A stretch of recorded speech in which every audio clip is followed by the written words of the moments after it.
All right, everybody, welcome to the Last Dance After Show. This is obviously the finale. I'm glad you guys could be here with us tonight. It's interesting. These last two episodes, they revolve so heavily around that last series, really with the Jazz, especially episode 10. I feel like episode 9 was way better than episode 10. I mean, those are just my personal thoughts. I'd love to hear what you guys have to say about it in the chat. And speaking of the chat, shout out to Josiah. He's been here every single stream. I saw Brian in here earlier, Stubbs2X, always a regular on the live streams. Maximo Fines, who was our last super chat contributor with $10. Thank you guys so much for coming back to the finale. We got a lot of interesting stuff to talk about tonight. Episode 9, like I said, I thought that was the better episode of the two that we saw today or tonight. And Steve Kerr, Steve Kerr really killed it in these last two episodes. I'd say Steve Kerr's probably, besides Michael, obviously, is the MVP of episodes 9 and 10. But as always, guys, let's talk about some things that came out of last week's episodes. Check this out, guys. The world's most expensive Air Jordan sneakers, $560,000 for this pair of Jordan 1s that was signed by Michael. Now, I wonder, these got to be game worn, right? Let's see here. Blah, blah, blah. Oh, these were worn on October 29th, 1985, when he broke his foot. Wow. I didn't know that. So this is the shoe Jordan broke his foot with, and it sold at an auction for $500,000. $500,000. I cannot even fathom spending $500,000 on a single pair of shoes. That's pretty crazy. But in this week's episode of Who's Trippin', remember, every week, the reactions coming out of the episodes, you always get someone who was in that episode. I think week 1, it was Craig Elo and Isaiah Thomas. And then week 2, it was Charles Barkley. And week 3, I'm getting my weeks messed up, but you guys know what I mean. This week, or last week's Who's Trippin', is actually Jordan's teammate himself, Scottie Pippen. Now, let me move this over here so you guys can see this better. Check this out, guys. Scottie Pippen reportedly unhappy with The Last Dance. Pippen, listen, the thing Pippen doesn't understand and has never understood is he dug his own grave. He dug his own grave with a lot of things. And while some people may have taken advantage of him, including Jerry Krause and Reinsdorf, he signed a contract. He dug his own grave. So apparently Scottie is unhappy with his depiction in The Last Dance. And obviously Pippen is a major key character in this docuseries. They talk about, how he was underpaid. They talk about how he quit in that playoff game where he didn't get the play drawn up for him. And there was a lot of other things that kind of picked at Pippen's personality or his actions. But at the same time, Pip, you did those. And look, Pippen, we love you. I love you, man. Pippen ain't easy. We all love you. The Bulls love you. But it's like you dug your grave with a lot of these things. You know what I mean? Shout out to True Damage, Patrick for subscribing. Michael Jordan approves. But I don't really understand why Pippen is unhappy. It's the past. It seems that he's having a hard time living with the things that he did. So, Scottie Pippen, man, you're tripping. I'm sorry, you're tripping. In other news, Dennis Rodman says the Bulls would have easily won 4 straight NBA titles if not for the breakup. Now, I would love to hear what you guys have to say, and I will touch on this more in depth at the end because at the end of episode 10, Jordan kind of lays out the roadmap for what a season, after The Last Dance would have looked like. So I would love to get your take. Do you guys think the Bulls would have won a 4th championship in a row? I don't know. I think Dennis Rodman is tripping. 4 in a row has never been done. At least I don't think that's ever been done. Did Bill Russell ever win 4 in a row? I don't think so. But either way, 4 in a row is really difficult. 3 in a row is tough. You saw how exhausted MJ was throughout his 2 3-peats, and especially at the end. I mean, he basically retired after both 3-peats. He was that physically and mentally exhausted. You saw him talk about it numerous times. But let's get into episode 9. Let me take a look at the chat reel here first. Hold on one sec, guys. Got a lot of screens open. Running this all by myself. Love the shirt, by the way. Can I have one? I don't know if they make these anymore. This used to be a brand called Deceased Fame. They have now changed their name to like Endangered LA, and they make some Kobe stuff and stuff like that. Let me look it up, actually. Hold on. Endangered LA. This doesn't look like them. Hold on one sec. I'm trying to find this for you guys. Because this is one of my favorite shirts. I always get stopped when I wear this shirt. Because this is an awesome shirt. Yeah, I don't think they're around anymore, guys. I really don't.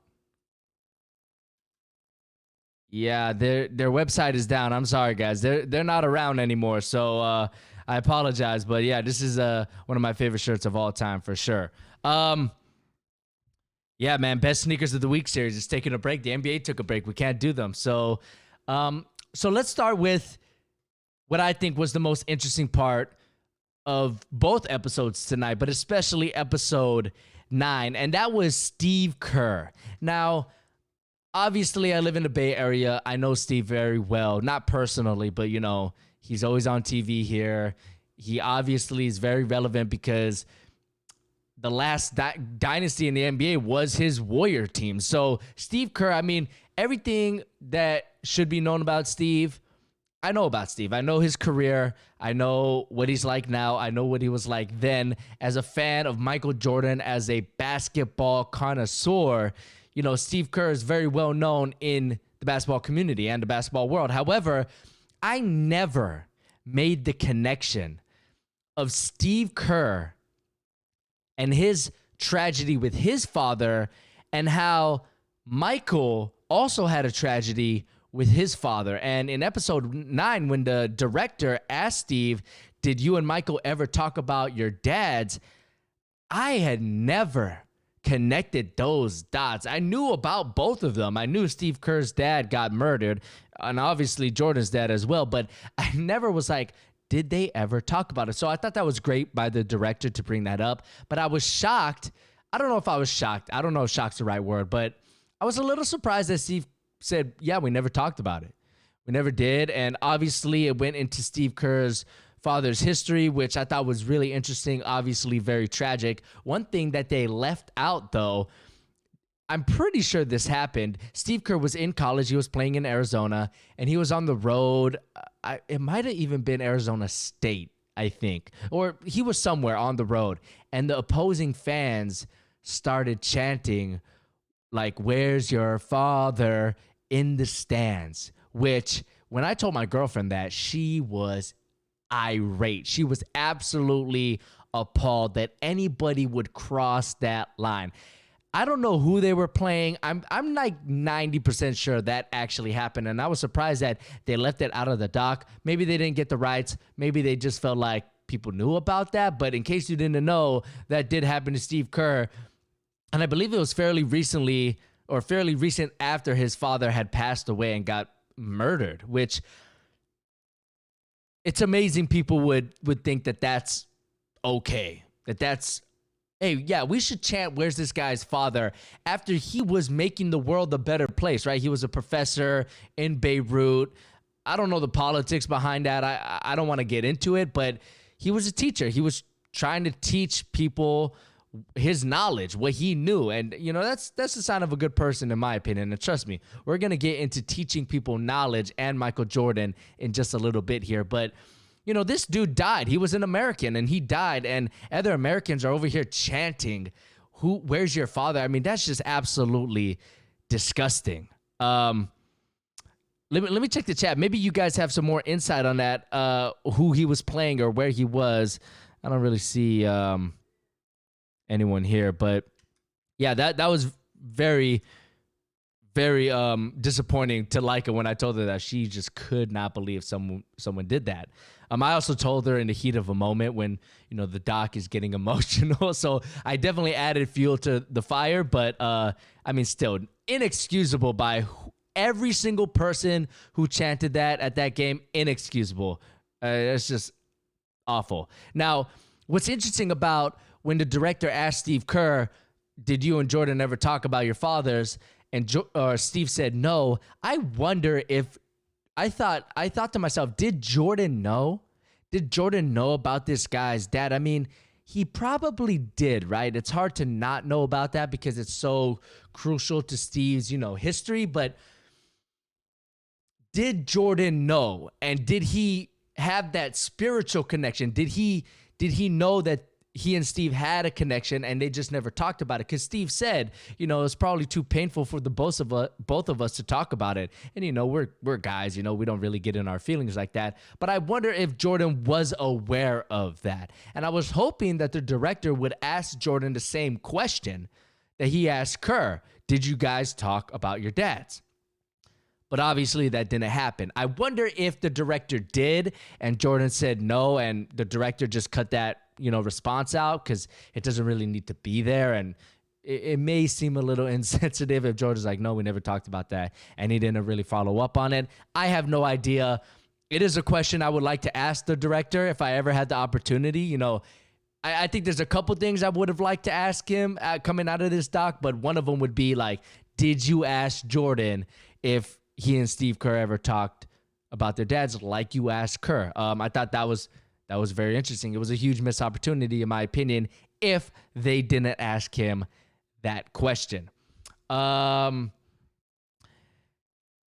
like I said at the beginning here of the live stream, Steve Kerr is just an absolute, he's awesome. He's every story that he tells, he says it in such a compelling way that you're really on the edge of your seat, or you're just laughing, you're just having a good time. And if you had to choose of having a drink at a bar with either Jordan or Steve Kerr, you could only pick one. I mean, you pick Jordan every time, right? Especially if it's a drink at a bar where maybe he gets a little loose, you keep buying him drinks. Obviously you pick Jordan, that's the pick. But you think about Steve Kerr. At least at the end of the night or the next day, you go, I wonder what that would have been like with Steve Kerr, because he's so interesting. He has such a compelling, perspective on so many different things. And the way like I said, the way he tells stories he's just a guy you would want to have a beer with. I'd probably like to have brunch with Steve Kerr and drinks with Jordan, I think is what I would do. But and a good example of this is when Steve Kerr is, telling like Jordan, he always knows the camera's on him and he's looking at me like, hey, if they double me, be ready. And Steve's like, I'm so unaware, and I'm yelling, yeah, I'll be ready. Yeah, I'll be ready. Steve is just every story. You may hate the Warriors, but you got to give it up. Steve Kerr is a fantastic coach. He's a fantastic storyteller, and he's just a guy that you just want to hang out with. And coming out of these last two episodes, Steve Kerr definitely was a standout character, so to say. And I wanted to ask you guys, how long do you think Steve Kerr worked on that championship speech where he's up there in Grand Park and he's, saying, Phil says, Michael's not really feeling it. We better go to Steve, and I got to bail Michael out again. How long do you think was that like a heat of the moment? Because it didn't feel like it. It felt like a carefully crafted, story that he worked on the delivery of. You could really tell, like, he's in the hotel room, he's on the plane, he's, in the car, he's thinking about what he's going to say. I think he worked on it all day and all night leading up to that championship speech, because it is such a good speech. And you could tell everyone in the crowd's loving it. You could tell Pip and Jordan and Jackson are loving it, sitting behind him. Steve Kerr, he is a hilarious guy. Brian12 in the chat, thanks so much, brother, for joining the live stream once again. You're saying it was Arizona State. Yeah. Arizona State, not a good look. Not a good look.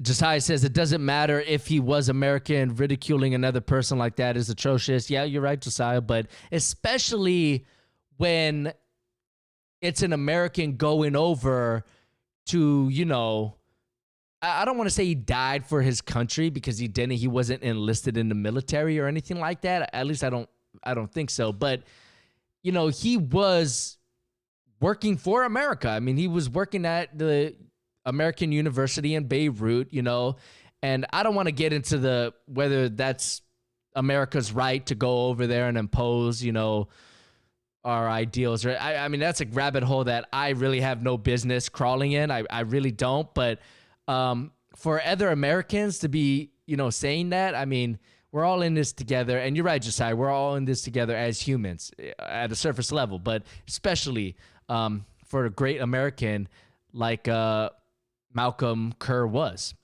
Vinny, what's up, man? Thanks for joining the stream. You think they could have went out with a bigger bang for episode 10, but you agree episode 9 was better. Yeah, I slightly agree with you, Vinny. I'm going to get into this at the end. One of my last questions here in my note is, was The Last Dance, the documentary, the docuseries that we just watched, all 10 episodes, was it better, just as good, or not as good as we thought? So I want you guys to develop those thoughts, and when we talk about it, let me know in the chat. But I agree, Vinny. I think episode 10 could have left with a way bigger bang. However, episodes 9 and 10 were not finished when the first couple episodes aired. They actually finished it not too long ago. So maybe it was a little rushed, episode 10. I'm not really too sure. You would think that they don't want to rush something like this, but I agree, Vinny. It felt slightly not as epic as some of the other great moments, right? You want the docuseries to end on the highest note across 10 episodes, but there are other points in those 10 episodes that, in my opinion, were higher than the very, very end. So thanks for the comment in the chat, Vinny. Let's see, what else do we got in the chat?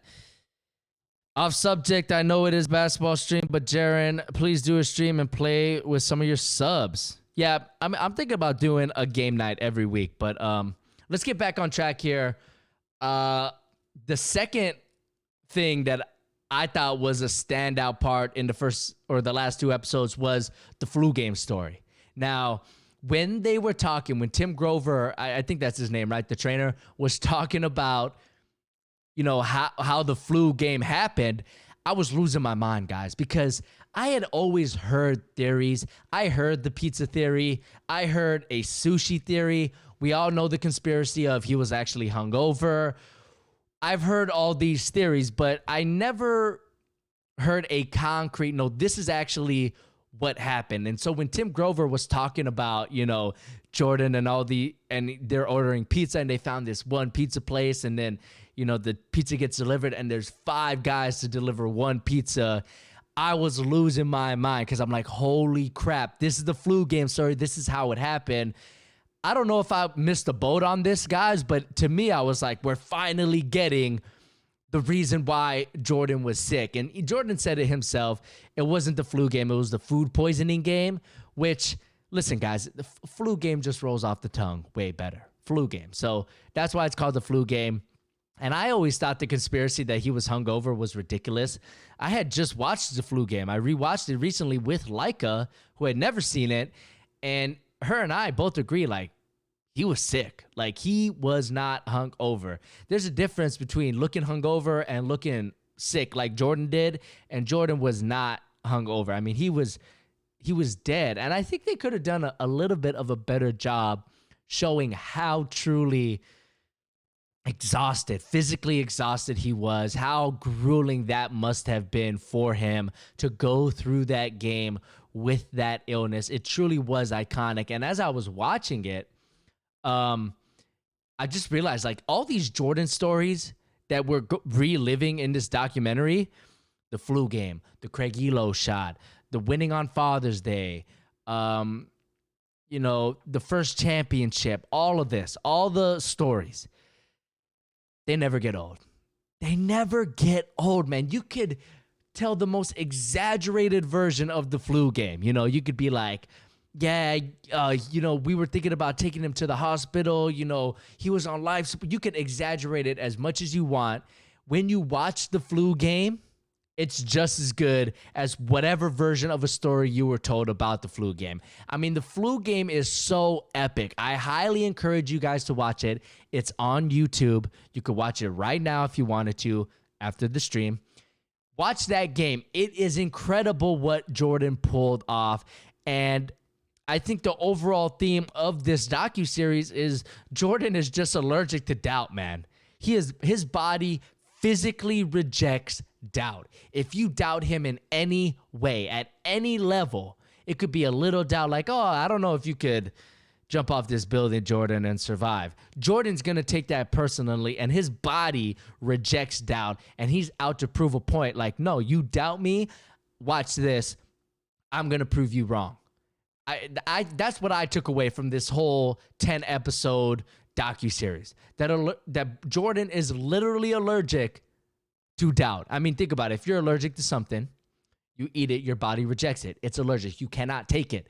Jordan is allergic to doubt. How he got that condition, I have no idea. But I honestly believe that's what it is. His body's allergic to doubt. It's crazy. But back to the flu game story. What do you guys think the pizza guys did? Let me know in the chat right now.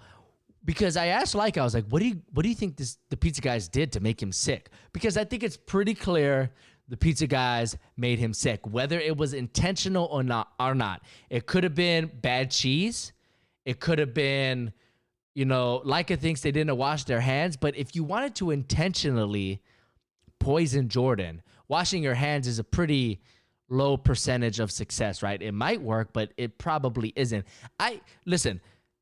They didn't say if these guys were Jazz fans or whatever. They didn't say that. All they said was there were 5 guys delivering one pizza in Utah, and they kind of insinuated that they knew, they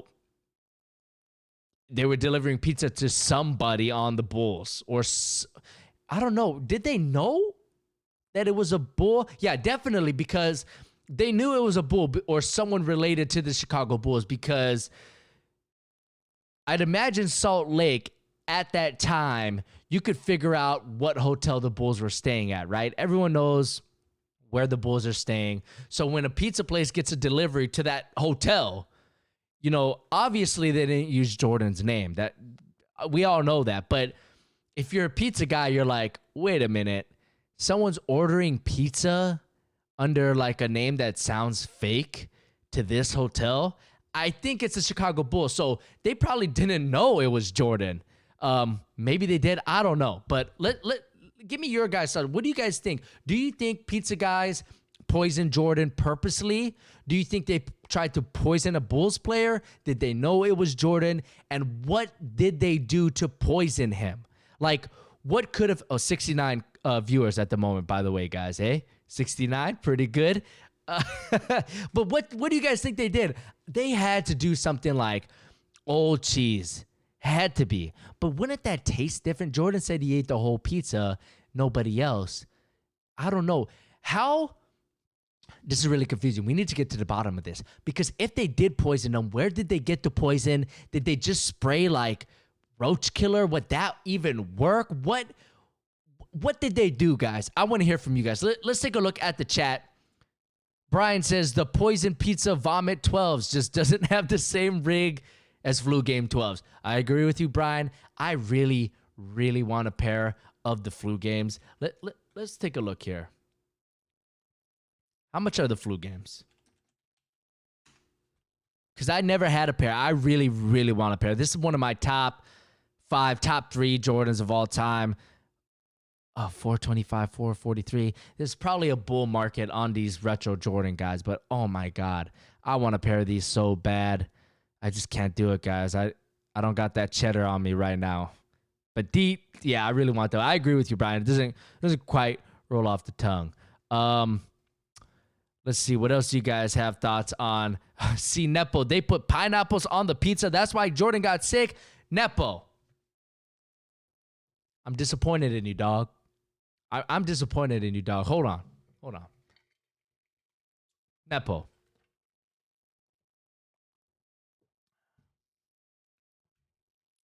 Pineapple is fire on pizza. And I know what you're going to say. No, let me finish. Nope. You're not letting me finish, bro. Bro. Are you going to let me finish? Okay. Pizza Hut, Domino's, Papa John's, wherever you get pineapple on pizza from any of those spots, yes, it's going to suck. It's going to suck. I agree. On Mike's, whatever. I agree. You don't do that. You don't get pineapple on pizza from those pizza places. You get it from a rustic Italian Neapolitan pizza place. I'm telling you, the dough has to be thin and crispy. It has to be a little charred. If you've ever had grilled pineapple, you know that char with the sweetness and the tartness of the pineapple it's an excellent combination. So that's what you got to do. You got to get the right cheese. I used to make pizza at a cafe. I used to work at a cafe. And let me tell you, I can make you the best pizza with pineapple you had ever taken. Ever ate. This is what you do.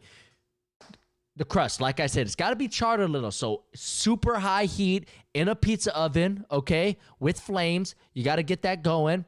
It would be nice if you could smoke it with some Chiave wood or any smoky wood. You don't want a sweeter wood like a apple wood or a cherry wood. You want a smokier wood. I like Chiave wood because I'm from Hawaii. But you take that, you add mozzarella, but before you add anything, on the dough, you rub Calabrian pepper oil on there with a little bit of spiciness. Then you put the sauce, marinara traditional, mozzarella. Then you put the pineapple, and instead of ham, you put pancetta, which is a salty bacon. Okay, that's what you do. People are just joining in are like, what is he talking about? We're talking about Michael Jordan's pizza, okay? Then you bake it, and when it comes out, you add fresh basils. You don't cook the basil. You add fresh chopped basil. That is the best pineapple pizza you will ever taste, and I have convinced people who are very, very far or very con pineapple on pizza. They wanted nothing to do with pineapple on pizza. I make them this pizza, it changes their mind. So Nepo, I'm very disappointed that you don't like pineapple on pizza. You just had the wrong one. I don't blame you.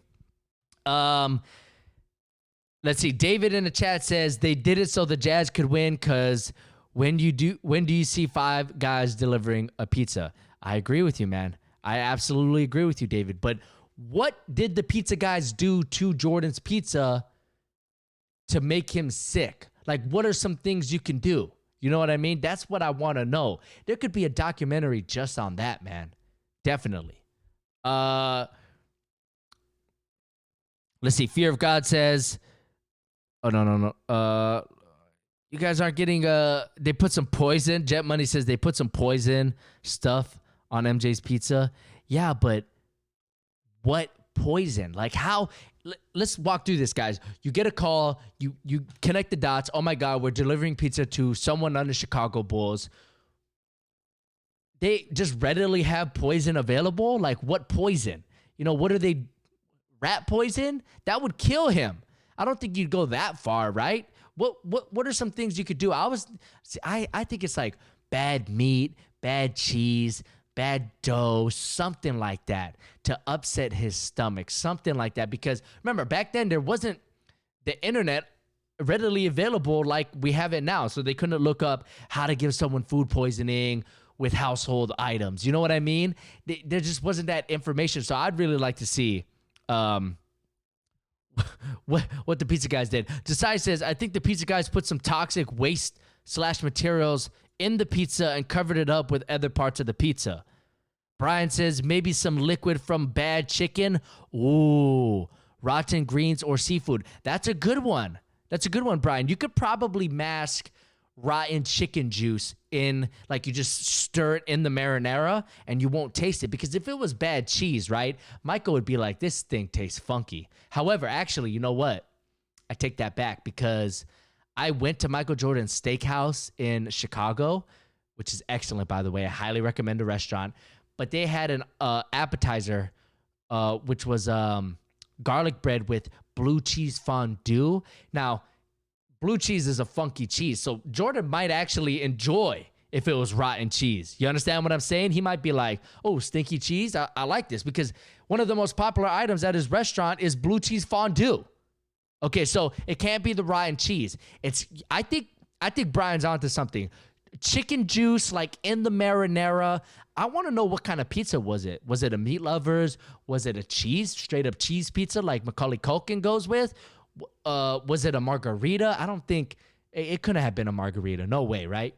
I think Jordan's getting meat lovers. Gotta be, right? Some sausage, some pepperoni, some salami. Yeah, it's gotta be. Cheese too plain. Yeah, he's a meat lover guy. What's interesting is all of Chicago's like, bro, you're eating pizza in Salt Lake? You're from Chicago, bro. You're not from Chicago, but, I mean, you're from Chicago. You're going to want to get that deep dish. That's what you get for not getting deep dish. For eating non-deep dish pizza, you got food poisoning, but at the same time, you won the game, so I don't blame you. All right. I think that's enough with the pizza and the flu game. Let's move on to... Oh, this is what I thought was really interesting. And this is something that I've heard other people debate and comment online as well. There's a part in episode 9 where Michael's talking about Byron Russell, right? Who I believe back in the day was kind of nicknamed the Jordan Stopper. I don't know if he was given that nickname or he gave himself that nickname. I'm getting the hiccups here. But Jordan's talking about Russell and, you know, how he's on his hit list. I mean, it's nothing new. We've seen it. Russell says something to Jordan. Jordan takes offense, and Jordan kills him. I mean, there's nothing new. But what I found interesting was Jordan's like, I studied his game. I noticed he was on his toes, so I give him a little head fake left to right, and I blow right by him. No problem. Now this, if you're a true Jordan fan who's also a Kobe fan, if you're like a true basketball junkie, you're loving this, right? You're loving it because Jordan's breaking down. You love to hear how players break down their game. That's why I think the Detail series on ESPN is so compelling across all sports, but especially basketball, because it's such a dance. It's such a duel. So as a basketball junkie, you're loving this. You're like, oh yeah, he's breaking it down. But as specifically a Jordan fan, you have to be losing your mind, because this is something that, in the eyes of a lot of people, is what separates Jordan and Kobe. Kobe really explained and was methodical of how he shared his information, of how he was playing the game of basketball, how he prepared for the game of basketball, what his mindset was, what his leadership style was. Kobe was very forthcoming with this, right? Mamba mentality, all the commercials, you know, be better, do better. The Mamba Academy, he would bring guys in, give them Kobe camps, right? Jason Tatum, guys like that. Whereas Jordan really doesn't do that. He's more of a, oh, you want my help? I'm going to come in here and kick your ass. That'll help you. I'm going to push you. Jordan's more of a pusher. Kobe's more of a teacher. And I think that's what separates Jordan's legacy and Kobe's legacy. I'm not saying one's better than the other. I'm definitely not saying Kobe's legacy is better than the other. It's just different, okay? Because Kobe really did break down his game. I think he helped create that whole Detail series, which spans across a lot of sports, but I think it started with Kobe in basketball, where you're watching him and he's pausing and rewinding and fast forwarding, and he's explaining everything that's happening in the game. And when I saw Michael do this in episode 9, I was like, how great would it be to have the iconic games like the flu game, the 69-point game in Cleveland, the last game in Utah, you know, name whatever game, the 7-3s, the 55 against Phoenix, whatever game you want, any iconic Jordan game. Wouldn't it be so interesting to have a detailed series where Jordan's just walking you through every game and you're watching every second of the game, not parts of the game, every second of the game. And he's like, oh, right here, I saw this guy's coming up, so I dipped it to the weak side, and then they swung back and it got, like all of that stuff. That is what I think would be very interesting. And that's the difference between Kobe and Michael. Kobe shared information and Jordan was more mysterious with it. And that's just Jordan's personality. He's a lot more private, I feel. And I just thought that was so interesting when he was breaking down. And it was like 10 seconds. He's like, he plays on his toes. I give him a little head shake left to right, and I blow by him. But it was very compelling. Let's take a look at what people are saying in the chat. Brian 12 says, you smoking cigars all night, you're probably not going to taste the funky chicken juice. You're right, Brian. That's a good point. Good point. Stubbs said, it surprised me how he took a little jab from Russell like he was a superstar. Well, Stubbs, I think he took it as Jordan's like, I'm a superstar. Who the hell are you? Why are you talking to me like this? I didn't quit because of you. I didn't quit because I was scared of you. That's outrageous. You're offending me. That's how he was looking at it. C. Nepo says, Jordan's version of doing work. Now, there is a clip of Jordan like in the gym breaking down some of his moves. I think that was something he did with Nike or with Jordan Brand. But it wasn't to the level of Kobe's detail. And I would really like to see Jordan do a detail. I mean, just how awesome would that be, guys? I would watch every second, like Jordan breaking down the flu game and what he's seeing on the floor and how he's executing the triangle and what audible he did or what he's telling, this guy that he's talking to on the other team or even to his own teammates. That would be really, really cool stuff. Hey, shout out to Jared Bautista. Thanks so much for joining the chat, brother. I really appreciate it. Let's move on here. Let's talk about the Indiana Pacers and Reggie Miller. I thought it was interesting that they spent a lot of time on the Indiana series. It's like, we know they win. And even though those Indiana teams were really freaking good, the story just isn't as compelling as the finals. I would have liked to spend more time on the finals or maybe some other aspects in Jordan's career than this Indiana team. Because like I said, man, they were a good team. They were really good. And I just rewatched Game 4 of the 2000 finals with the Lakers and the Pacers. And for the most part, the Pacers were pretty much the same team. A couple different changes, but nothing major. They lost one of the Davis brothers, but Dale Davis was still there. And when I was watching that, I was like, man, this Pacers team was good, man. I mean, they were really good. And the fans were crazy. And in 2000, I believe it was a brand new stadium, the Bankers Life Fieldhouse.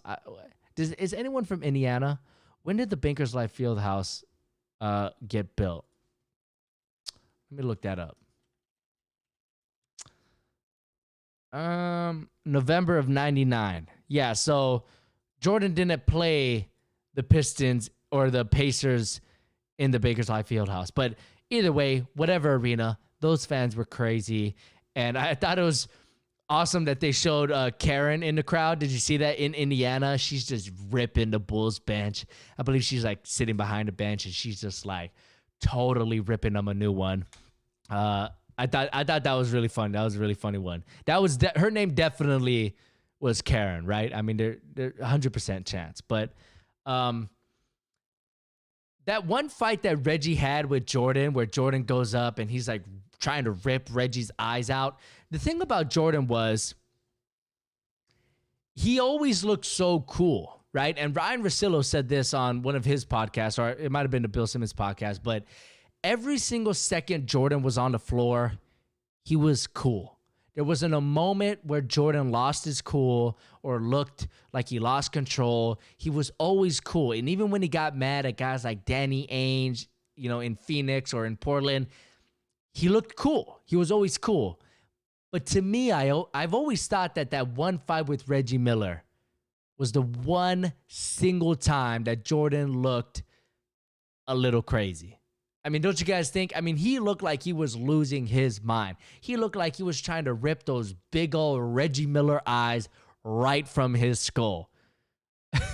You know, I mean, that's the only time that I could point to that Jordan looked like he lost it. And I know that it's not true that he lost it other times, especially like in private, behind closed doors in practice. But during a game, that's the one time. I mean, he was definitely mad. JSL says Reggie got ganged up on. Hell yeah, man. That could have been bad. It could have been bad. And we know the Pacers, man. We all know, man, the Malice in the Palace. They got a knack for, you know, getting under people's skin and starting some scraps, man. Brian, you live in Indianapolis, man. That is awesome, man. So, Brian, are you a Pacers fan? I gotta know. And one thing that they didn't bring up, Jalen Rose was interviewed. They're talking about Game 7. You know, they're going through the whole thing. I think they're spending too much time on it, but whatever. Jalen Rose didn't play a lot in that game, if I'm not mistaken. Let me look up. Game 7, what was that? Game 7, Eastern Conference Finals, 1998. Because Jalen Rose was a good player, especially in that 2000 series where they're playing the Lakers and he steps under Kobe Bryant. Let's see. Okay, so Reggie played 40, Dale Davis, Mark Jackson above 30 minutes, Rick Smith only 27, Chris Mullin with 20, Derek McKee with 27, 22, Travis Best. Yeah, Jalen Rose plays 15 minutes. He was 3 for 4. Yeah, Larry Bird should have played him more because he was good. He was a younger, athletic guy. He probably could have gotten around Jordan a few times or at least make Jordan work on the defensive end if Phil put him on Jalen. But I remember rewatching that game like they should play Jalen Rose more. They definitely should. David says in the chat, those Pacers fans were super angry when the Bulls won. Yeah, definitely angry. Pacers, that's a tough place.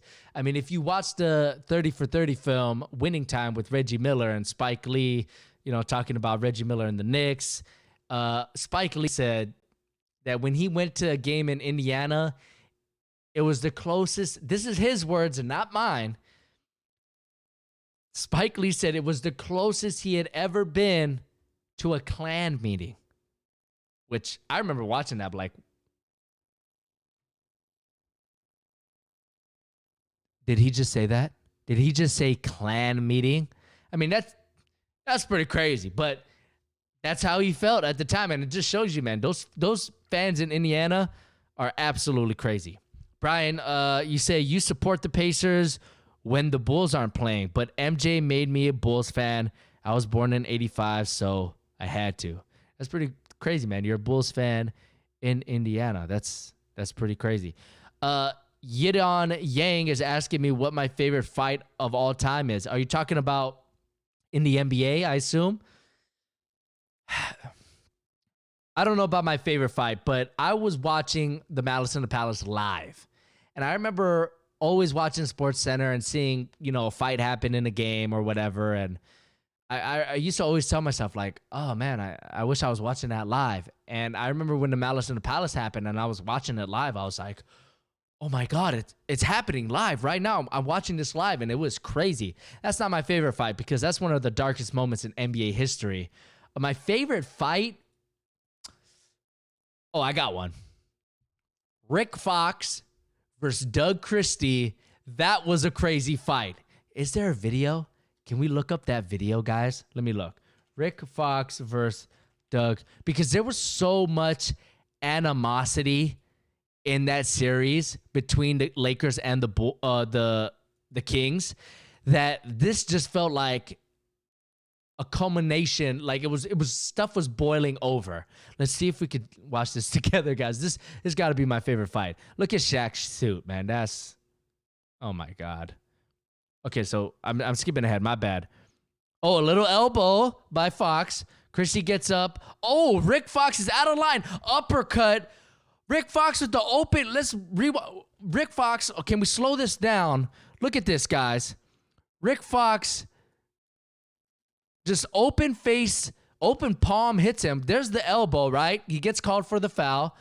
Oh my gosh. Rick Fox, I want to see, is there anything that led up to this? Because right now, Rick Fox looks like he's in the wrong completely here, right? And then, oh my God, connected. Look at that in the pocket. This is almost like a tie clinch situation. Doug Christie is just uppercutting him, and Rick Fox takes it pretty well. He eats it. Look at that. He eats it. He doesn't really lose his mind there like most people would. And I think right there, Christie's saying, you want to meet in the back. Let's see.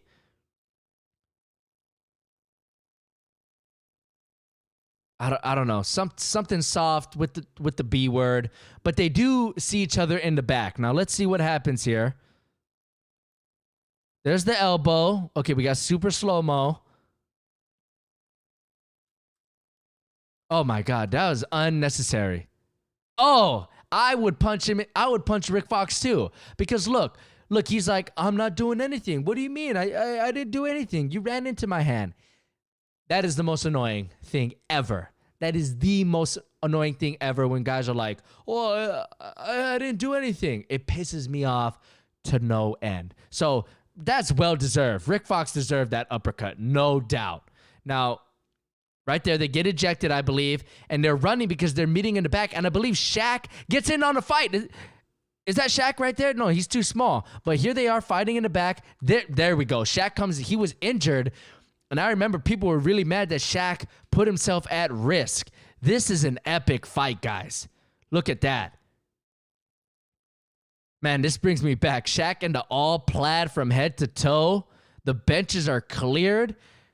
The whole team would be suspended. And there's Phil Jackson in all black. Man, the Kings and the Lakers, they hated each other. But that was a great fight. That's got to be my favorite fight of all time, for sure. Does anyone have any comments on that fight? Anyone remember when Draymond Green and Bradley Beal back in 2017 where Bradley Beal ripped Draymond's jersey? No, I don't. I actually don't remember that fight. You want me to check the MJ fight again? Let's see. Reggie Miller fight.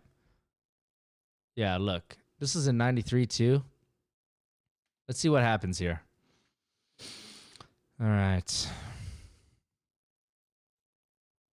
That's not Reggie, right? No. Block, Reggie comes in and pushes Jordan, and he probably says something. Because just the push wouldn't wake Jordan up like that. He had to have said something because Jordan comes right back. And look at this. They're in the clinch, and Jordan is very close to the eyes. That's dangerous, guys. Those big old hands all up in your eyes. Horace Grant separating. Not a lot of... Okay, there's all the white shirts. The Bulls. Okay, a bunch of nothing going on here. B.J. Armstrong just trying to separate the situation. Yeah, that Jordan... But this isn't the clearest video. Jordan looks crazy. The look in Jordan's eye when this happened was pretty crazy. Let's see if we could get good play to make the miss or to force the miss, right? Oh yeah, that's a big bump actually. Oh, maybe Reggie didn't say anything. It was just a bump. Oh yeah. I don't know. I think what happened was Jordan went to go bump him back, but then Reggie hugs him. And Jordan, that's when Jordan loses it. He's like, get off me. That's what I think triggered Jordan. That's got to be the trigger. Can we see his face here? Right there, right there. He loses it right there because he sees that Reggie is trapping him. And he is clawing at Reggie. Oh my God, look at those. And I think that's why Reggie called him a black cat, because he scratched him. Damn. And then Reggie's getting jumped right here. Look, 4 red shirts. Dang. Then the white shirts come in. Is that Chuck Persons right there? Oh my gosh, that is epic. No doubt. Yeah, the hug makes it look worse. I think that's what triggered Jordan, for sure. So So let's get back to this Indiana series because there's one thing I want to bring up. The Reggie Miller shot where he hits the game winner in is that game 6 or game 5? What game was that? Where he's dancing around and he's spinning around. That's a foul. Reggie Miller absolutely fouled him. And this is where I get very frustrated. I get very frustrated when people say that Jordan pushed off on Russell for the last shot. And I'm so glad they talked about it in tonight's episode because that wasn't a push-off. I've always been on this side of the argument. Jordan did not push him. Russell is going that way. Jordan's hand, if you've ever played basketball, it may look like a push, and some dudes in open gym, they're going to call that on you, which is BS. If anybody calls that on you, you need to give them a reality check. Do not back down because that dude is a sore loser. He's crazy, and he doesn't know what he's talking about. I've had this happen to me. I didn't push off you. I drove, and my body movement makes me look like I'm pushing off you, and your body movement makes it look like I pushed off you, but I didn't. If you zoom in on that last shot, let me look. Hopefully we don't get copyright on this, guys. Hopefully we get the slow-mo, because there's one angle that I want to show you guys where it clearly shows it's not a push-off. And Costa said it best. It was like a waiter guiding someone to their table, which is a perfect analogy because that's actually what it was. Now I need to get to the right angle here. This angle right here. Look at this. Where's the force? There's nothing. There's no force here. Right there, he slaps it, but it bounces back off. If he was pushing, the hand wouldn't bounce off. Do you guys see that? The little bounce right here? Look. The hand bounces. Boom. You see that? It goes like that. If you're pushing something, it's like this, right? Not like that, okay? And there's just no force. His hand actually slips down. Look. He does not push off on Russell. Anybody who thinks that Jordan pushed off on Russell needs to be checked into a psychiatric ward because it is absolutely not a push-off, okay? Now, if we take a look at Reggie Miller's Bulls game winner,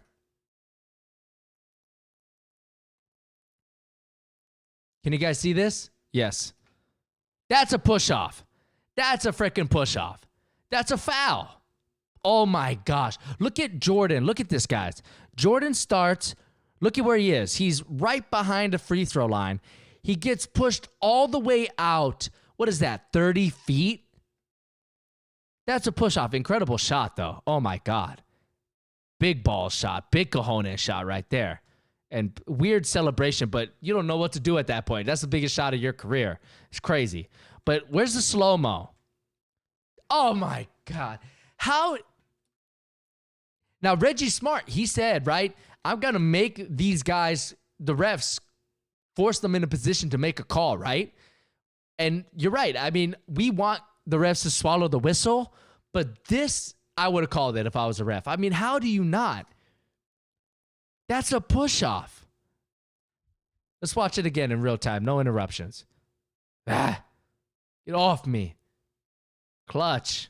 That's a push-off, guys. That is a push-off. Oh, is there another angle? Let's check out this angle. Oh, it doesn't show the push-off. Does it show right here? Nope. I don't know. There's one more angle. And Larry Bird's reaction is epic. No reaction. But where's... Oh, and this shot almost goes in. If this shot goes in, incredible.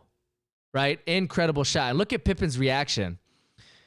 And I wanted to bring this up. Reggie in the doc tonight said he remembers being under the hoop and seeing the ball, you know, like almost go in. This is Reggie Miller right here. He's nowhere near under the hoop. Look at this. What is he talking about? Did he dream he was under the hoop that night? Because he's not under the hoop. Does this look under the hoop to you guys? I mean, honestly, what is Reggie Miller talking about? And right before he said that he lightly pushed. Now, he was sarcastically saying it. I think Reggie knows it's a foul. I think he's aware of that. He'll never admit it because that's just not what you do. But for him to say he was under the hoop, I mean, the credibility card, I don't know. I might have to revoke it, Reggie. Look at this. Not that you had it in the first place, but you're nowhere near under the hoop. Weird sequence by Reggie Miller there. Let's see what you guys have to say about these two shots. Fear of God says, I hated Reggie and his identical twin sister, Cheryl, back then, but Reggie is a great analyst, one of my faves. Yeah, I think Reggie's great on TV, but he played such a good villain. Like, he just was a guy that got under your skin, and he was good. There's a difference, right? Like, guys like Anderson Varejao, he gets under your skin. Matthew Dellavedova as well, right? Not to pick on Cavs fans, but Rick Fox was one of those guys. Who else? A guy you hate to play against but love to have on your team. Bill Laimbeer, Draymond Green even. But the difference between those guys that I just named and Reggie Miller was Reggie was like a baller, bro. Like, Reggie backed it up like hardcore. So, Reggie played such a good villain. Fear says that was a blatant push-off. Come on now. Absolutely. Mahir says this video would be a great first take episode. What are you talking about, man? I'm spitting absolute facts here. There is nothing but facts being spit on this live stream. First take, here's the thing about first take, guys. They have to have a take. So sometimes I don't even think they believe their own BS because they're on TV every day and they have to come up with an opinion. I couldn't do that. Sometimes I just don't have an opinion on stuff. Like, I don't have an opinion on Trump. I just don't. I have no interest in having an opinion on him. I don't have an opinion on abortion. I really don't. I don't have an opinion on it. I'm not pro or against it. I just don't have an opinion. That could change if, someone I knew personally in my life, but at the moment right now, I just don't have an opinion on it. I don't have an opinion on Formula One racing. I know nothing about it. So I don't have an opinion on certain things, but first take, you have to have an opinion. So I don't even think they're checking or they believe their own BS. Mark Jackson's an excellent analyst too, or might be a coach again. Yeah, I think he'll get I don't know, actually. He might not get a coaching job. He did some pretty weird things in Golden State that was very unprofessional. That might not get him a job again. That might be something that might not happen again. Say it, don't spray it. Get you spitting facts. I'm energy. I got energy, baby. I got energy. Now, JSL saying that I should do a reaction with, I don't know how to say that name. I've never known how to say that name. I know who that guy is. What's that guy's name? How do you say that name, JSL? I really don't know how to say it. But let's see. What else do I have to say? Oh, yeah. When Jordan says in the press conference, like, still gotta come to Chicago. Like, I think that was undersold. And I think if he did that now, it would be a hashtag. It would be on T-shirts. It would be a meme. Still got to come to Chicago. Still got to come to Chicago. I mean, if I was from Chicago, I would have that on my bumper sticker. I'd be like, still got to come to Chicago. Oh, you think you tough? Still got to come to Chicago. I thought that was a great moment that went underappreciated in the moment and looking back. So I think that's all I have to say about the Pacers. Another thing that happened in episode 9 was the story about his security guard, Gus. I had never known that. I didn't know about him. I didn't know that Jordan wanted to win Game 7 for him. But I thought that was a really touching story as well. And it just shows you that, like, Mike is human.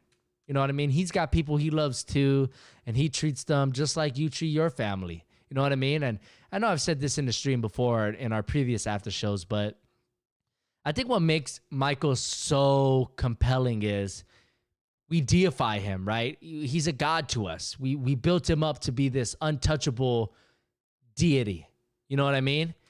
But when Jordan achieves the goal, or when you see him behind the scenes, you see things that make him human.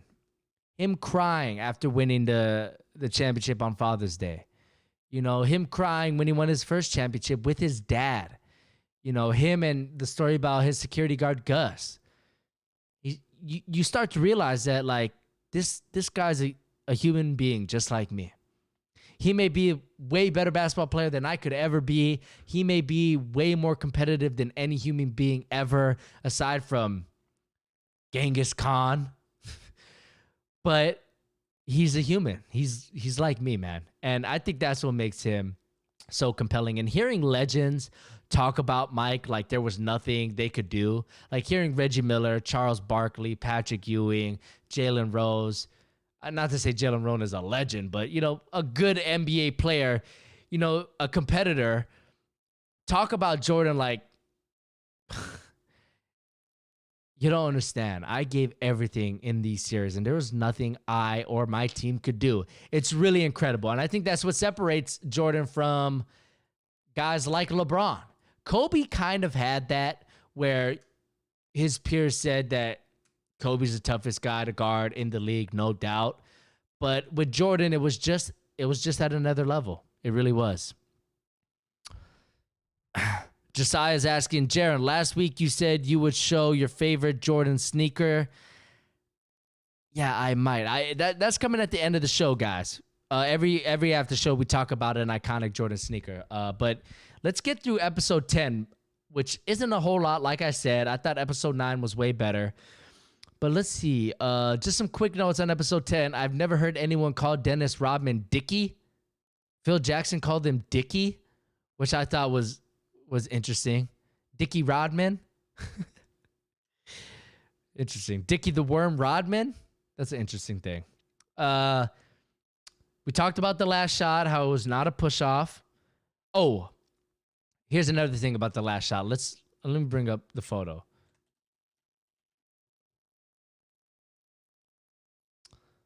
I'm so glad they did this in the documentary.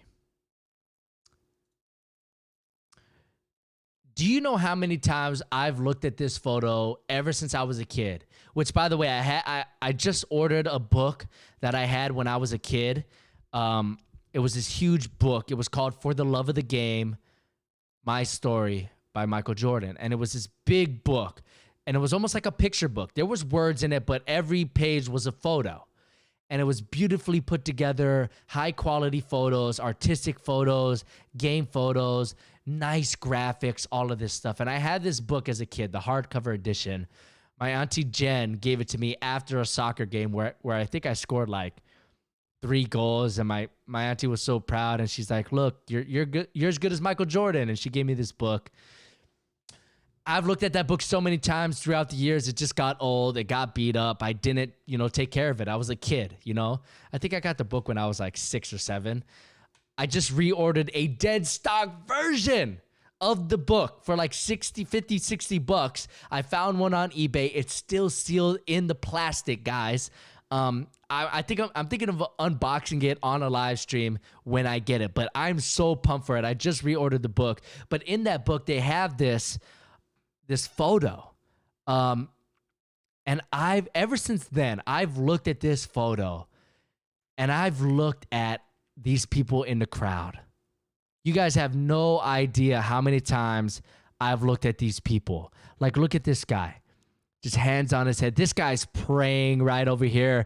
This lady looks like she knows it's over. She knows it's over. Then there's this one guy. Let me see if I could find him. He's in a Bulls. He's jumping up. He's in a Bulls gear. Where's this guy? I know he's somewhere. This might not be a big enough photo. Let me try to see if I could find another photo. And they did this in a doc where they zoom in and they look at the other people in the crowd, just looking and witnessing this last shot. This one's going to be hard because it's in black and white. I can't find the right photo. Maybe he's in here. No. But look at this kid right here. Look at this kid right here. He looks so emotional. He looks so emotional. Hey, shout out to Demas for subscribing. Michael Jordan approves. I appreciate it, my guy. Oh, there's a crying Jordan right there. Look at that. But look at this lady. She's like, she knows it's over.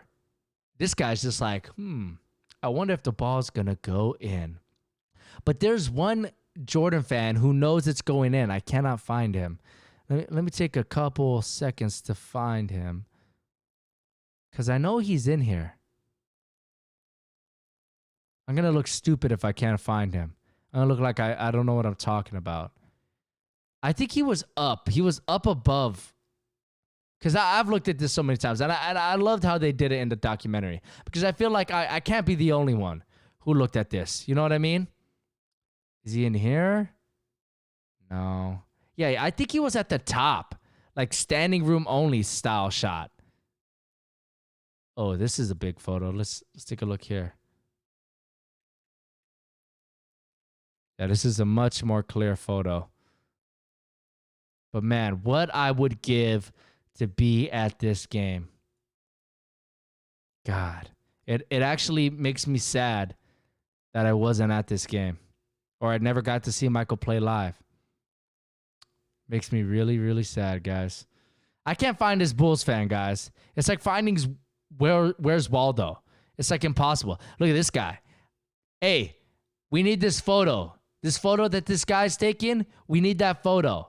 I bet he's got that hung up in his office or something, no doubt, right? I mean, that's what I would do. But yeah, man, I'm really glad that they did that in the documentary. Let's see what else I got here in my notes. When they were going through the last shot, the way the director structured it and the way they edited the video, I got to give a huge shout out to the editors, the directors, all the people involved with this documentary. But I was cheering like it was happening live. Like when the shot went in, I was like, yeah, and I was clapping. I mean, it truly is. And like I said earlier, right, guys, no matter how many times you hear the story, no matter how exaggerated the story may be, no matter how many times you hear the legend, watching the iconic Michael Jordan moments, they never get old. They never, ever, ever get old. They're just as good as the first time that you watched them. I mean, it's incredible. And I don't think any other athlete has that privilege. Maybe Ali has that, where you look back at his fights and you're like, man, these are iconic. Mike Tyson even, but Michael Jordan, I mean, every story is just incredible. And that last shot, I mean, Bob Costas said it on the broadcast. If you had to, write a last moment for Michael Jordan or picture a perfect picture, it doesn't get any better than the last shot. So definitely an iconic moment. And that's why let me bring it up actually. That is why I put the Air Jordan 14 in my top 10 Air Jordan sneakers of all time. This is the video that I just put up today. So if you haven't checked it out, definitely do so. But I recognize that the Jordan 14s are not the most loved Jordans, but the simple fact that he wore them in one of the most iconic MJ moments of all time in his entire career, that compelled me to put it in the top 10 over something like a Jordan 8, 9, 10, or 2. So that is why I have them at the 14. So if you haven't checked this out, I'll put it in the chat right now, just so you guys could watch it after you guys are done here. But another thing that I thought was interesting in that episode was I had always seen photos of Jordan on the piano, but I had never heard any audio or seen any video of it. So that was pretty compelling stuff, where he's just saying like, I was prepared to play 48 minutes. I was ready for this, all of that stuff. So I thought that was pretty cool. And that goes right along with the unseen footage that this whole docuseries was about, guys, which was really cool. Let's skip ahead to the aftermath of that last dance. Let me take a sip here because we got a lot to cover here.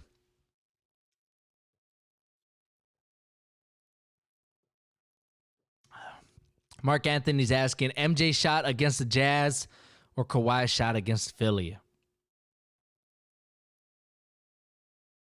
Come on, Mark. MJ shot against the Jazz, bro. It was career ending. It was in the finals. It's just epic. It's just way more epic. It's way more epic. And it's even more epic because it happened at the end of his career, whereas for Kawhi, it probably happened at the peak of his prime. Whereas Jordan, it was the last dance. It was the bookend. It was the last words in the novel. It was a fantasy ending. I mean, fairy tale ending. It really was. So after the Bulls win their sixth championship, their second three-peat, Reinsdorf says that he offered Phil the job, even though everyone in the organization had said that this was Phil's last season. I think Reinsdorf kind of looked at it and was like, it'd be crazy for me not to offer him. And I think Reinsdorf offered Phil the job knowing that he was going to say no. I just think he knew. But Reinsdorf wanted to at least extend the offer because it's the right thing to do. And Phil rejected the offer, obviously. But it made me think, like, would Jordan had come back if Phil came back? Because we know from this documentary that Jordan said he would never play for anyone but Phil Jackson. So had Phil Jackson returned to the Bulls and taken Reinsdorf up on his offer, and it's a whole other story of if, Jackson did accept, if Reinsdorf would actually, go through with it. But, or what would happen to Krause? Would Krause have to leave? Would Krause have to play nice? Who knows? But would Jordan have come back? What do you guys think? If Phil Jackson agreed and took that offer from Reinsdorf, the owner, would Jordan had come back? Let me know in the comments, and I'll get to them in a second. But I want to talk about, it was really fascinating that Jordan was explaining like the roadmap to what a 99 season would look like, right? He's like, Phil comes back, Dennis and I would have signed 1-year deals. Kerr would have signed a 1-year deal, no doubt. Harp. Would Pippen, you would have to convince him, but if everyone else is coming back, it would be hard for him to leave. I thought that was really interesting, and, Reinsdorf was right. It was kind of suicide to sign all of those guys because they were getting old. They didn't want to lock up their money in those old contracts. They didn't want to have any bad money on the books. I get it, but why not sign them to 1-year deals? Michael said he would do it. Michael thinks Dennis would do it. Michael thinks Steve Kerr would do it. The problem is Pippen. Would Pippen have taken a 1-year deal? How much the deal would have been? I don't know. It probably would have to be an inflated deal for a lot of money since it is a 1-year deal. But we all know Pippen got traded. It was a sign and trade to the Rockets. I believe it was a sign and trade. And he got like $67 million for like 5 years, I think. So he did eventually get paid big money. And I think I even read that he made more money in his career than Michael Jordan. But I think that just had to do with like inflation and the salary cap kept going up for the league. So not for any other reason other than that. Let's take a look here in the chat. Brian says, MJ said he would have come back if they would have just extended those main pieces for another year. Pip was the only one he thought might not come back on a 1-year extension. You're right, man. You're absolutely right. But I think if everyone else was on a 1-year extension, I think Pippen might have done it. And if he didn't, maybe you could trade him in a more significant trade to get some complementary pieces to MJ. I don't know. I mean, being a GM is so hard, but you're absolutely right, Brian. Fear of God says, realistically, if Jordan never retired and they stayed together until they got beat, the Bulls would have won every chip in the 90s after their first in 91. I don't know, Fear of God. I think 94, if Jordan didn't retire, I think they don't win the finals because Hakeem would have been a bad matchup for them. Hakeem was really good. Those Rockets teams were really good. And no one has done 4 straight. No one has done 4 straight, and you saw it. MJ said that not just he, but his teammates, the organization were both mentally and physically exhausted, and it actually forced him to retire. So to say that he would have won in 94 and in 95, I think that's a little bit of a stretch. It is a huge what if for me. I would have loved to see those Bulls team play Hakeem's Rockets. Hakeem is my favorite center in the league to ever play. I didn't say best. I just said my favorite. I just loved his game. Peak Hakeem was just so awesome to watch. But I don't know if they win. I would, if I had to bet my life, I would say no. Justine Ivan says, I probably think MJ would still win a ring in this era. Oh, yeah, absolutely. No question. He would have. Listen, Jordan was going to be great no matter what. He was going to get his rings. It was just a matter of time. The circumstances may have been different if he was on another team or in a different era, but he still would have got what he worked for. And he worked harder than anybody else, right? He was more dedicated to anybody else. And he was going to reap the benefits from it, which he did, no matter what era he played in. Oh, King of the Fourth Quarter. Or Kenny is from Chicago and is a big Bulls fan. Yeah, I've seen his like jersey reaction videos and some other things that he's done on YouTube. Definitely. Brian says, those guys could have definitely beat the Spurs in the 99 finals on a short 50-game season. That's a good point, Brian. I never really thought about it because, I mean, why would I? I mean, there's no way we could go back, but you're right. I don't know, actually. Duncan and Robinson would be a tough matchup for those Bulls. And we really don't know how good that Spurs team was because it was a shortened season and they played the Knicks in the finals, which wasn't that big of a challenge for them. So that's interesting, Brian. I would probably side with the Bulls on that matchup, but it is an interesting thought experiment because it was a shortened season. That would probably favor the Bulls, right? They're a little bit older. They've been there. They've done that. So, yeah, I don't know who would win that series. Fear of God says, look at what happened when they lost to Orlando in 95. He comes back, and they have the greatest season in NBA history. Yeah, you're absolutely. So the Bulls probably would have lost in 94 and then won in 95, I think. But I think Jordan needed that break, man. I really do. I think Jordan needed a break. I think the Bulls needed a break from Jordan a little bit because they were flying so high at such a tremendous speed. You can't keep that up for 4 years, in my opinion. So I think 3 break and 3, that's just the way it had to be because they were running so fast, guys. You have to think about it. The Bulls and Jordan were sprinting like they were in a 100-meter race, except it was a marathon. That's what they did, and you just can't keep it up. You can't. Not even Jordan. In fact, Jordan's the only guy who did keep that pace up for as long as he did. You know what I mean? He won 3 straight. He needed a break. That's just what happened. Justine says, no disrespect to other players, but MJ will always be the GOAT alongside Kobe, LeBron, Magic, and Shaq, no doubt. Hey, Justine. I actually would put Larry Bird in there. You got to throw Larry Bird. When you say Magic, you got to bring Larry Bird up. My top 5 most skilled basketball players of all time is actually a controversial list, in my opinion. I've gotten into a lot of arguments with my buddies about my top 5 most skilled basketball players. That's different from top 5 best basketball players, I think. I mean, basketball players, you have to take into account their career and their skill set. But if you're just talking about skills, my top 5 is a little controversial. All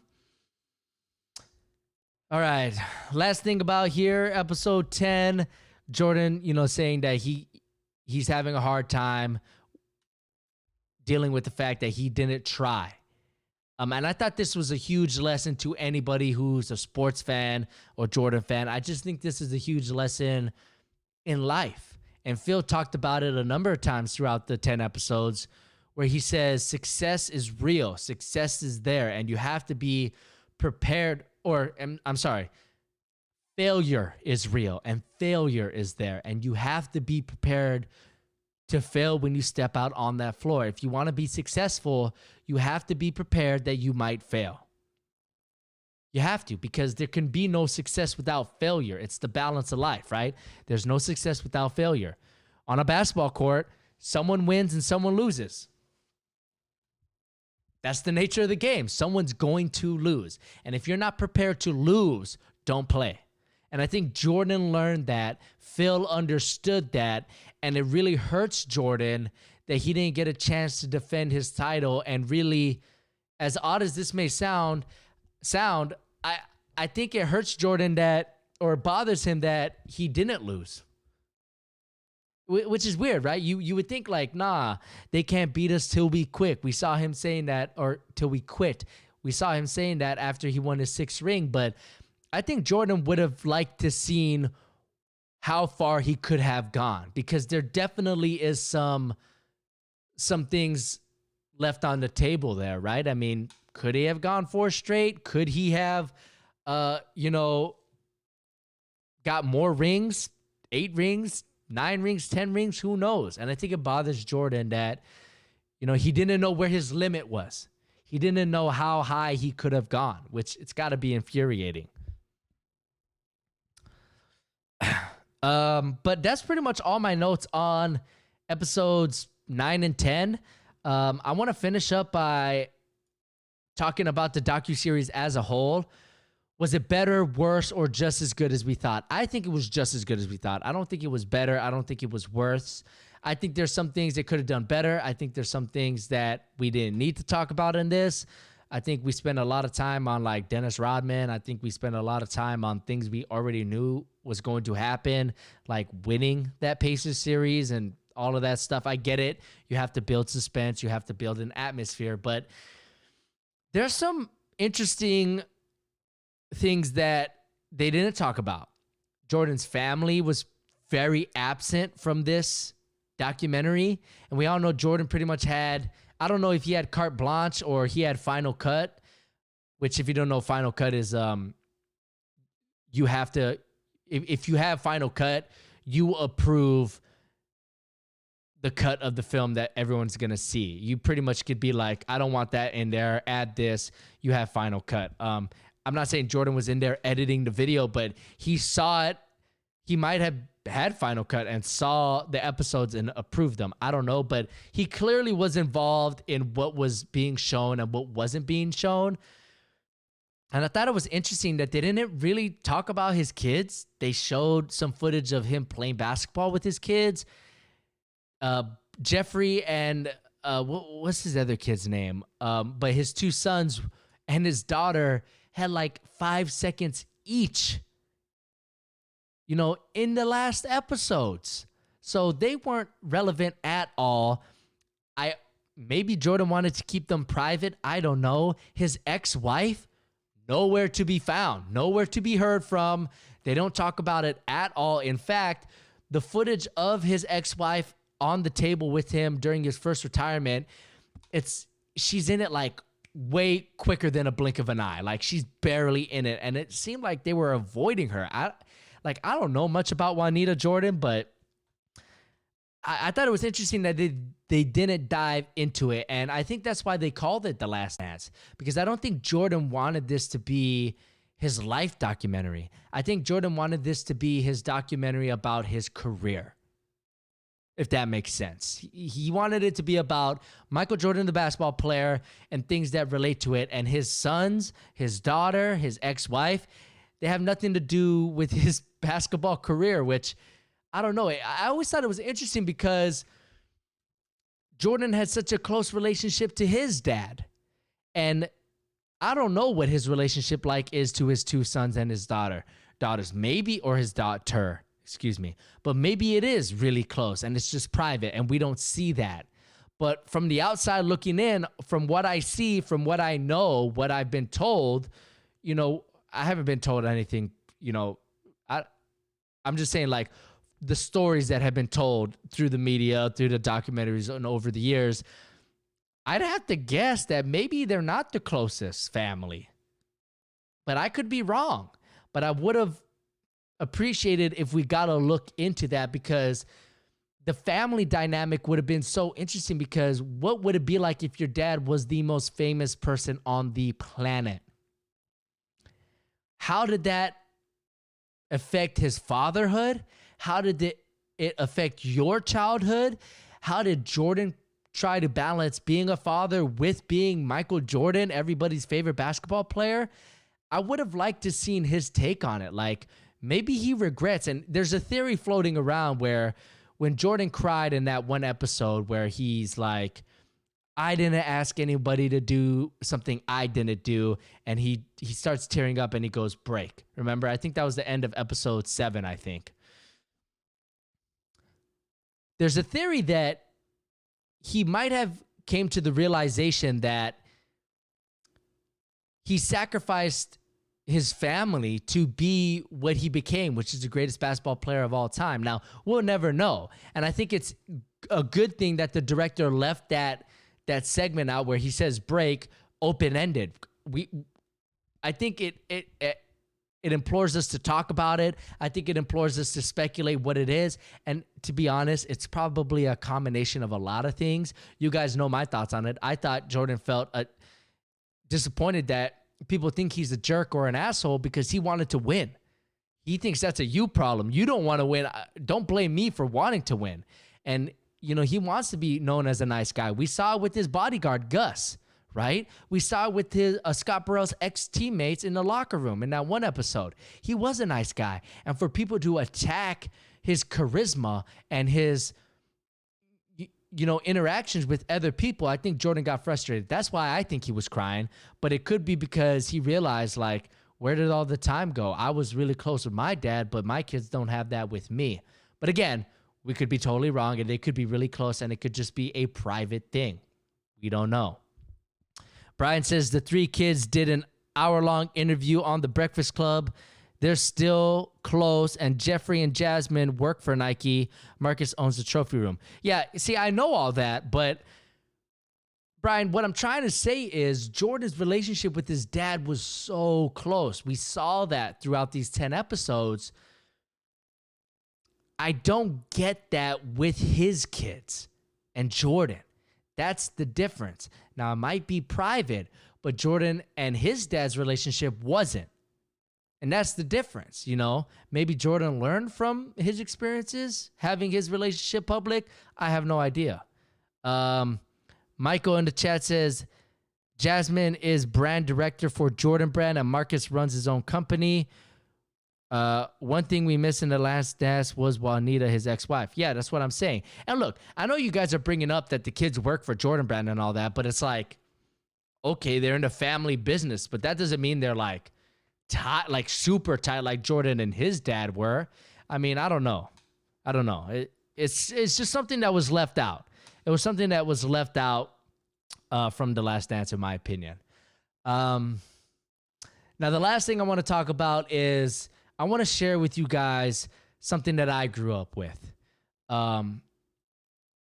Michael Jordan was a conqueror. And we talked about it through all of our after shows and earlier in tonight's live stream. Jordan was allergic to doubt. He wanted to prove everybody wrong. He wanted to conquer everybody. He wanted to master everything he did. There's a story about he got whipped in ping pong by a teammate, some guy in the Bulls. Jordan bought a ping pong table and became the best ping pong player on the team. That's just how Jordan was. He was a conqueror. He was a competitor. He was a winner. To me, Michael Jordan was King Kamehameha. Now, if you don't know who King Kamehameha is, let me see if I can look him up for you guys. This is King Kamehameha. Here's a statue in Hawaii. This is in Oahu. This is King Kamehameha. Okay? Now, King Kamehameha, back in the ancient Hawaiian days, they were all tribes, right? With kings. They were called eli'is. What made Kamehameha so crazy was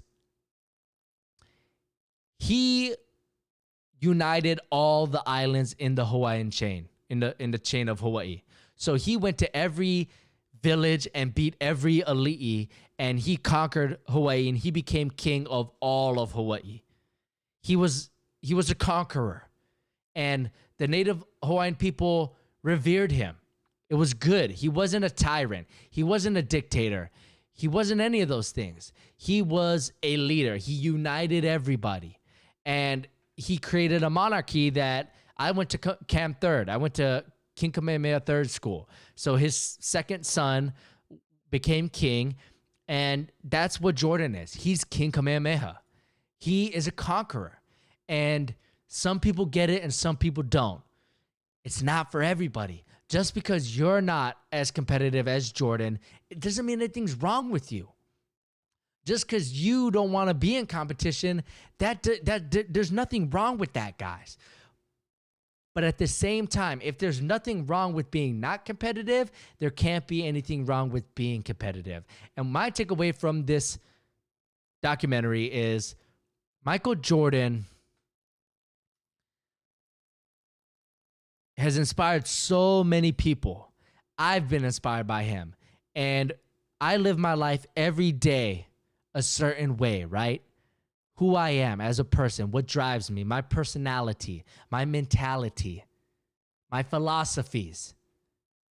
They were all influenced by Michael Jordan, by Kobe Bryant, by Allen Iverson, by Phil Jackson, because I watched these guys growing up. I watched these guys. I revered these guys. I idolized these guys. I deified these guys.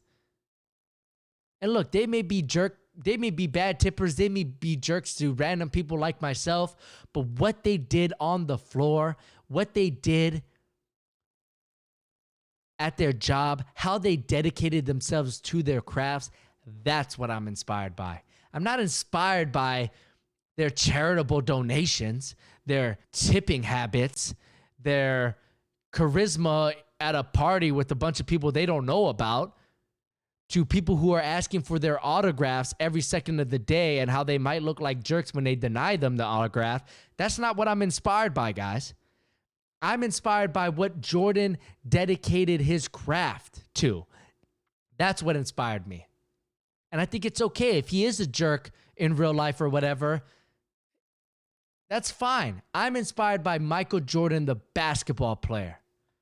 But I have to say, watching him talk about his life in this documentary, which, like I said, could have been more, I am inspired by Michael Jordan, the person, how he treated Gus, how he treated most of his fans. I mean, there were times where he didn't want to deal with the fans, but to be honest, it was inappropriate for fans to be expecting things from Jordan certain times, like the guy miking him up in Paris. You don't ask him for an autograph at that time, okay? But seeing the emotion that Jordan let out when he achieved his goal, that is what I'm inspired by. Luke in the chat says, Kobe was a walking piece of trash. So was James Jordan. Wow, Luke. Luke's gotta chill. Luke's coming in hot. This guy needs better role models. How are you here, Luke? How did you come to this live stream? And this topic, we're talking about Michael Jordan. So if you don't like those guys, how are you even here? Like, I really don't understand. I think you need to go find a community that you're comfortable with, because this is not the community for you, man. I appreciate you joining the chat. I appreciate your perspective. Everyone's got their own perspective, but Luke, this might not be the room you want to be in. You might want to go join somewhere else. We don't speak on the dead like that. So, but I respect your perspective. I respect that you have your own opinion. We got a super chat, Brian12 with $5. He says, appreciate you posting these live reactions / discussions. It's been a great way to wind down after the high of watching these episodes. Thank you so much, Brian. I really appreciate it. I want to thank you as well as everyone else who's watching and in the chat for just joining and supporting the channel and having a discussion. You know, it's so awesome to get your guys' opinion live as we're doing it. So it's been great. I'm going to be doing more live streams. I have 2 ideas in mind, a game night as well as a sneaker live show where we talk about sneakers live, what I think about them, and I want to get your reactions on those sneakers as well. So definitely stay tuned for that. But as far as anything else for The Last Dance, I think that's it, guys. That's pretty much all I have to say. It's been incredible. It's been crazy. It's been wild. And I'm just glad that I was able to do this and share my thoughts and get some things off of my chest. So, you know, I guess the last thing I want to say, the way I want to end, you know, this series of videos is find your muse, guys. Find your muse. Find your inspiration. Find something that drives you. Last night, I made the mistake at 1 a.m. watching a Kobe Bryant highlight video. It just came across my feed and I clicked on it. The video I put up today, the every Air Jordan ranked, was not edited. It was filmed, but it was not edited. And at 1 a.m., I watched this Kobe video. I stayed up all night after watching that video and edited that video from beginning to end and published it so it could be ready for you guys for the finale of The Last Dance. That's the Mamba mentality. That's living your muse, living your inspiration. I watched that video and it drove me. I saw Kobe while all the clutch moments. And I said, I have work to be done. And I did the work. I stayed up all night. I went to bed at 10:30 a.m. I woke up at 4 p.m., watched The Last Dance, and I came up here and I did a live stream. That's what I did. I barely ate. Find something. Find your muse, guys. That's what I want to say. And if you could take anything away from The Last Dance, take that inspiration, take that dedication that Jordan had to the game of basketball and do it, guys. It could be something totally different. It could be photography, videography, video games, teaching, science, politics, fashion, whatever it is, animals. Just find your muse, guys. Find your muse and be your own GOAT. Be somebody that inspires somebody else, because inspiration is the greatest gift that you can give someone. And I want to personally thank Michael Jordan, the basketball player, for inspiring me to be the best version of myself. That's what I want to thank you. I want to thank Kobe Bryant for doing that. I want to thank Phil Jackson for doing that. I want to thank all of the people that I looked up to growing up for inspiring me. And I could hope that I inspired some of you guys with these live streams, with my videos, for you guys to want to make your own videos, your own live streams, or whatever you want to make. You guys see the work I put in. I record, edit, film. I do everything on this channel. All the thumbnails, all of that. I don't pay anyone. All the graphics, I make those. And hopefully you guys see that and you take it and you do it to better yourselves like Michael Jordan did in his career. So I want to thank you guys so much